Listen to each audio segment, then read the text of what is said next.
Mon départ de Paris et mon arrivée en République dominicaine, c'est une histoire d'amour. Ça ne semble pas très original, mais c'est une réalité. J'étais très jeune, et j'ai connu qui serait mon futur mari et vraiment l'homme de ma vie. Il n'y a pas d'autre expression. Mario Tolentino, je l'ai connu à la bibliothèque universitaire. Et lorsqu'il s'est présenté et qu'il m'a dit qu'il était dominicain, je n'ai pas très bien compris. Qu'il n'avait pas l'air d'un ancien moine ou prêtre, mais pour moi, je ne connaissais pas du tout la République dominicaine. Et maintenant, c'est mon pays. Il partait quelques mois après, définitivement pour la République dominicaine, parce que lui avait fait un certificat de neuropsychiatrie post-doctoral à la Salpêtrière et à la faculté de médecine. Nous avons été séparés pendant presque 2 ans. Je lui écrivais tous les jours. Je lui téléphonais. À ce moment-là, ce n'était pas comme maintenant.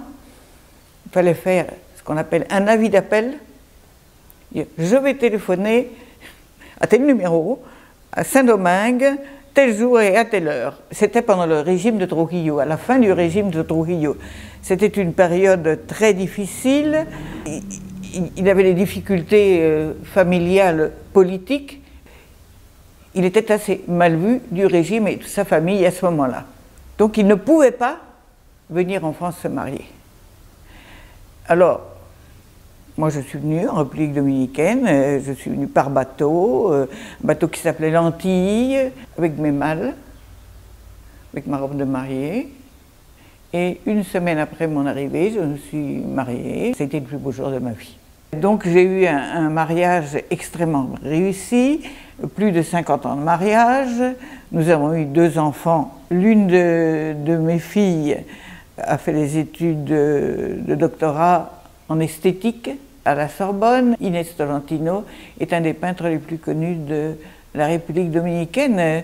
Mon autre fille a fait des études d'architecture, des PLG, à Paris, et maintenant elle s'oriente vers la peinture. C'est une sorte de destin familial de plusieurs générations. Mon grand-père était décorateur de théâtre et peintre. Ma mère était illustratrice de livres pour enfants très connue. Moi, dans la famille, on voulait me destiner aussi à la peinture. Bon, j'ai fait d'autres études, mais je me débrouillais pas mal, disons. Et après, je suis passée donc de la pratique à la théorie, et donc toute ma vie professionnelle, pratiquement, s'est déroulée autour des arts visuels.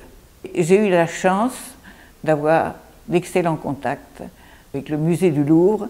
Parfois, il est plus facile de travailler avec un grand musée mondial qu'avec une petite institution.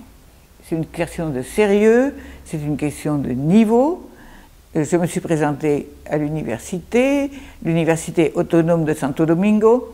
J'ai été acceptée et j'étais professeur à l'école de langue et je donnais 2 séries de cours. Un cours de traduction juridique, un cours de littérature et de civilisation française à l'école de langue. Moi, j'expliquais Stendhal et les autres disaient « petit pois, petit salé ». Les mots que tout le monde connaît en français. Et ils riaient parce qu'ils n'entendaient pas le français. J'ai donné une conférence sur Balzac et Garcia Marquez. Ça a enthousiasmé le directeur du journal, du Listín Diario, et m'a dit qu'il voulait me voir et qu'il voulait que j'écrive. Vous allez enseigner à des milliers de personnes. C'est comme ça que j'ai commencé à écrire. C'était exactement en 1973. 13.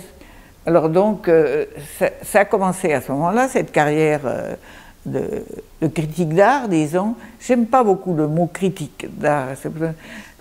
J'écris sur l'art, mais en réalité, j'analyse ce que je trouve bien.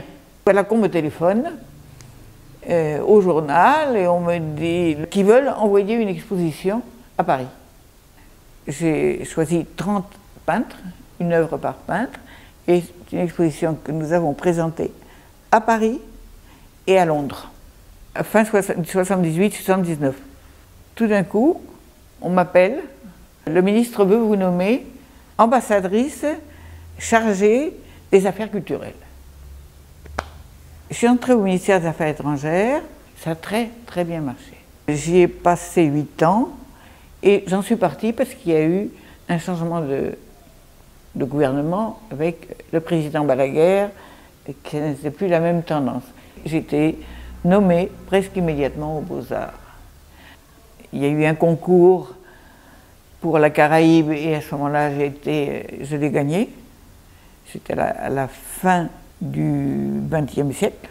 Et j'étais directrice d'un centre de la Caraïbe qui s'appelait Cariforum. Après cela, je suis passée à la direction de la Galerie nationale des Beaux-Arts. J'aurais dû être retraitée. Mais ici, on ne vous oblige jamais à la retraite. Je suis binationale par mon mariage, parfaitement intégrée à la société dominicaine, mais je suis restée très française.